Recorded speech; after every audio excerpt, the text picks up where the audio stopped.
Hey guys, we're back. This time we're taking a look at the Shipwreck Arcana. It's from Meromorph Games. It's a small deduction game, basically co-op, where you're working together to try to predict the fates. Not sure where the shipwreck theme comes in. I guess they say you're on a drowned world, but other than that, everything is kind of neat about this little game, and it's definitely best at 3+ players. But we're going to check this out and take a look.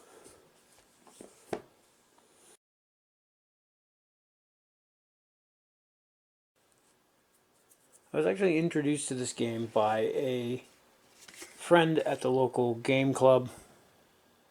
You can see there. I don't know if you can see the title from far away, but the theme to it's very interesting. You got your little rules flyer, which we'll go over it a little bit more in a minute. You have your different player tokens. They all have unique icons on the back. Everybody gets a set of numbers 1 through 7. So you'll have your sets for each of the player colors.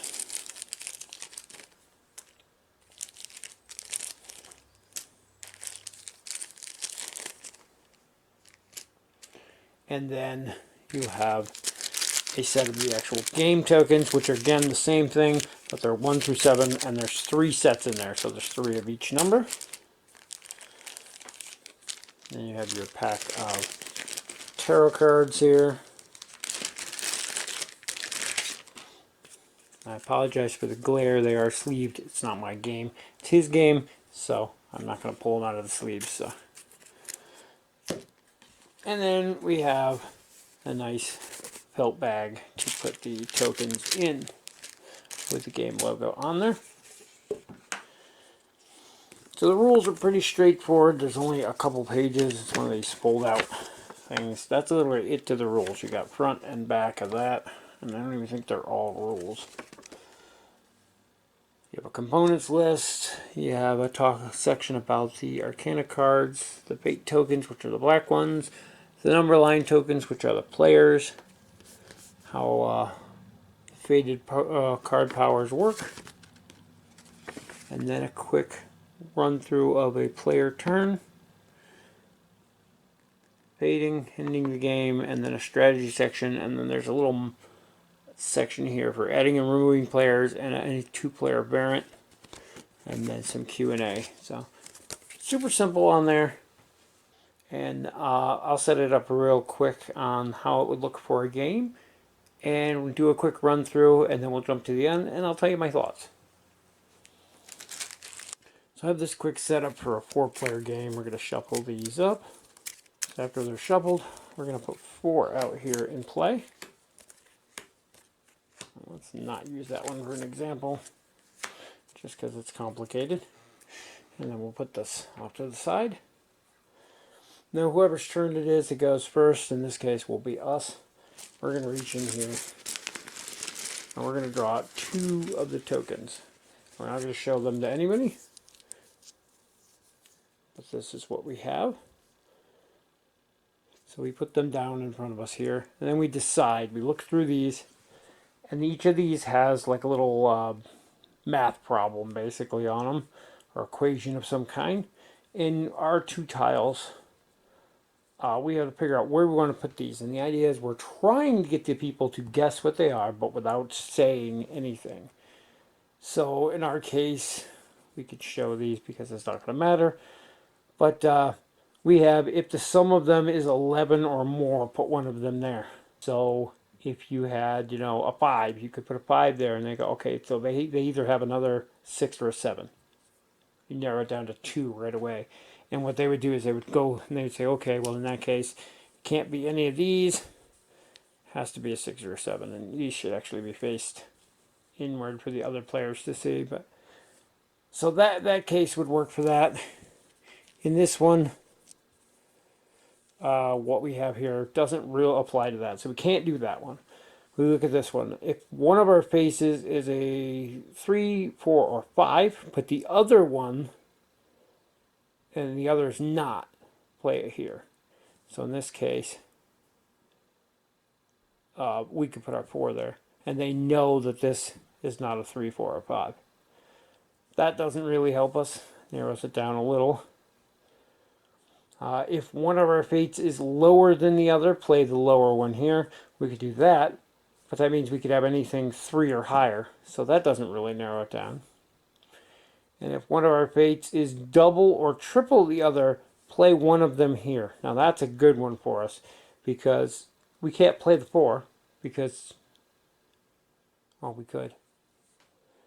But double the 4 would be 8. We gotta give it out. They would have to count on them counting that double the 2 would be the 4. The better bet here is to play the 2. And you know that, well, the other one has to be double. So it's either, it basically narrows it down. It could be 1. 2 1s make a 2. Or more likely the 4. 2 2s make a 4. So they would narrow it down. You assume that that's the route they're going to take. And sometimes they go up on the wall and do another tangent. But that narrows it down to a 50-50. That's probably your best bet there. So this would stay hidden. Nobody would know what it was. They would narrow it down and say, okay, well, out of those 2 choices, it's got to be a 1 or a 4. Then they have an option.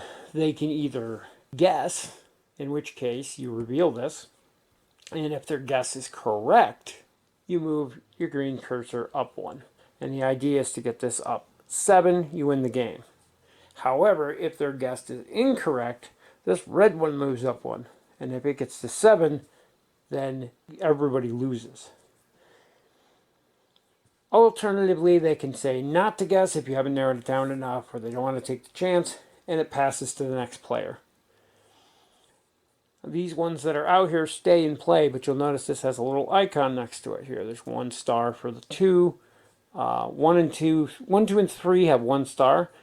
4 and 5 have 2, or 4, 5, and 6 have 2, and 7 have 3. So when you're out here, you take these marks combined with the number of moon phases you see down here. So in this case, there's only 1 on there. It's no big deal. It would go to the next person's turn. And they would draw theirs. And I'm not going to go through a whole bunch of turns here, but so they're going to do something different because theirs are different than ours. In fact, they're going to go here. If the sum of the 2 is 11 or more, so this is a 5. So we know it can't be 5 or lower because that would only equal 10. So it leaves us with a 6 and 7. But now there's 2 pips on that one. Do we want to guess on this or not? And it goes around. What happens is eventually is you're going to have tokens out here equal to the number of markers. Let's say that was there too from somebody else. So now we have 4 of these here. So regardless if you guess or not, this is going to trigger. And if you guess correctly, nothing bad happens. This flips over, and you get a new ability that can be used once, and then this gets discarded. If you guess incorrectly, and one of these triggers, you still gain the ability, but this goes, the red goes up twice. And that happens on any of these when they reach the threshold here at the bottom. Tokens that were used go back to the bag, and so on. The thing that sucks is when it comes around back to us, maybe there's different ones out here. It gets back to us. We've still only got this 1 token in front of us here from before. Now they've narrowed it down to these 2 numbers based on what we played the first time. We draw a new one. And look at our 2 new ones. Now we still have to abide by what's out there. So in theory, well, it doesn't matter to us because we drew both of the ones that they had. So we can try to narrow it down which it is. In theory, you want to keep the one that you had before if possible. Play this one on one of the other ones. In that case there. One of your fates is a 1, 2, or 3 and the other is not. And that right there gives away our hand. Our other one is not a 1. We've narrowed it down to a 1 or a 4. It's not a 4. Or it's not a 1, so it must be the 4. And it's a really fun game, and then as you unlock these, you get some really interesting abilities that you can trigger off and use to work your way up. And it's just basically a race to 7 points. And on easy, you both start at 0. There's different difficulty levels. You could start this on 2, 4. I think there's even one that starts on 6. So if you get 1 wrong, it's over. That's the extreme mode. But it's, yeah, just a race to 7, either for you or the game. And it's a really fun game, and especially if you can read and play off your friends and interact with them. You're not allowed to say what you have in your hand. You can't hint at it. You can't tell them if they're making a mistake. You just have to abide, put your token out here, and hope they interpret it the way you do, and play off that. And it becomes a really fun, really easy game to explain, and pretty easy game to play. We had some weird ones come up where somebody was playing. They had one, was it even or odd? And you have 2 evens in your hand, so 2 evens is an even. And somebody was doing math wrong somewhere, and they kept saying, so you put an even out in front of it. Well, your other one has to be even if that's even and the total's even. And for some reason, they kept saying, oh, it has to be odd, and they eliminated the wrong tokens out here. And yeah, there's nothing you can say about it. And it's just frustrating but fun at the same time. And I really like the way the game works. Very fun, very simple, and easy to play, easy to teach. And yeah, I'm definitely going to be picking up a copy of this for myself. Anyway, that is a quick look at the Shipwreck Arcana, and I hope it helps you decide if it's something that you're interested in. And it's not too hard to track down. I looked, you can buy it right from the publisher's website, which is cool. So definitely adding this one to my collection, and if it looks like something you'd be interested in, pick it up for yourself as well. But that's going to wrap it up for this one. As always, thank you guys for watching, and we'll see you in the next video.